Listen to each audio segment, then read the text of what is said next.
In this 4-part series, get an inside look on the making of one of the most anticipated titles in gaming history. This is Inside Assassin's Creed 3.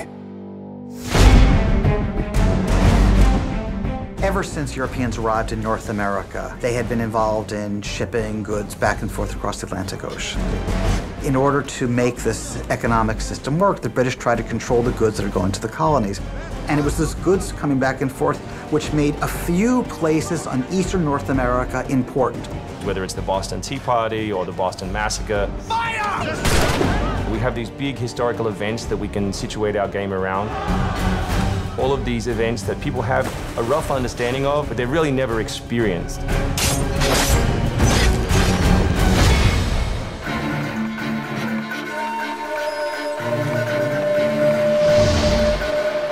We had to go back and get our historian to find us accurate maps from the era of what Boston and New York looked like. These are actual replicas of the cities.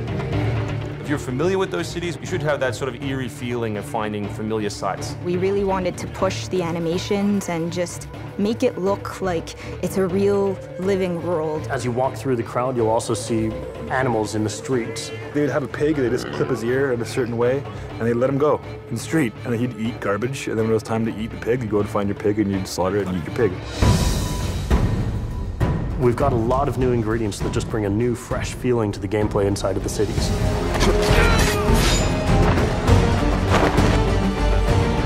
We have these great new stalking zones that you're going to find throughout the cities. It's a great way for you to remain hidden from your enemies and actually be able to sneak up to them so that you could assassinate. We've got this amazing dynamic weather system in, so we can see not just the time of day passing, but also going in and seeing the same environments, not just in the summer, but in the winter as well.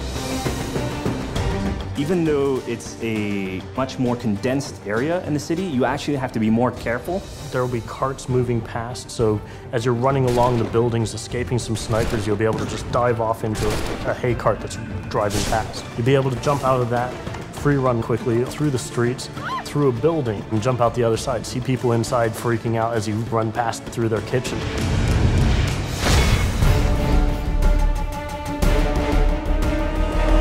Living on the frontier was extremely difficult. Not only did you have harsh winters, cold, freezing temperatures, in the summer you had heat, humidity, so it was a gamble every year that you were out on the frontier, whether you're going to make it or not. For AC3, the biggest difference is just having access to the frontier. So this huge wilderness area that you can sort of explore at your own pace.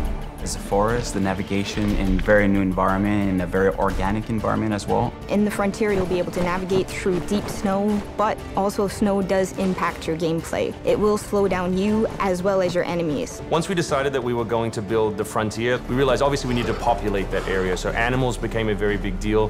We have over 24 different species of animals in the game. There's an entire hunting loop that you can engage in. Whenever you're building elements such as animals, you're halfway trying to be real and halfway trying to fulfill that fantasy of what people expect. One of the great new features we have in the frontier is the new tree running. Connor being really fluid and being able to navigate through the trees. The frontier is really our new playground.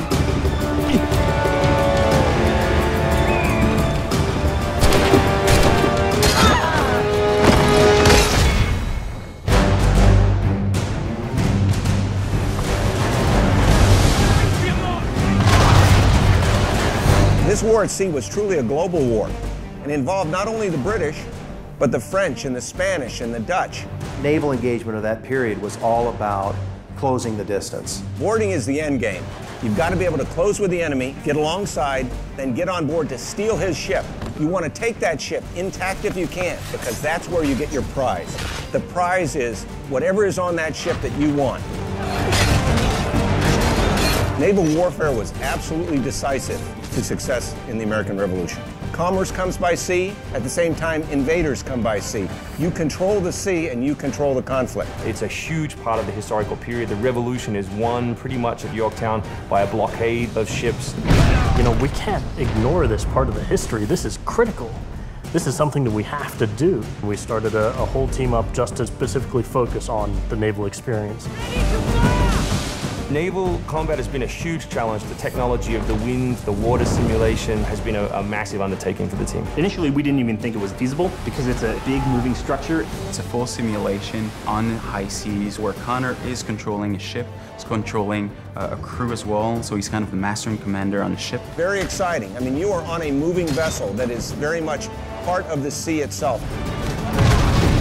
This is something that we wanted to engage in and build for the game. That was a huge challenge that we set ourselves and actually turned out pretty good.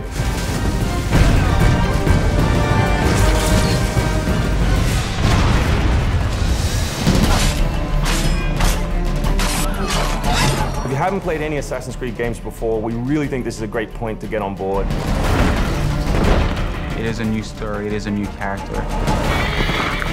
This team is full of people who love making Assassin's Creed, who are delivering just an astoundingly polished and fun experience.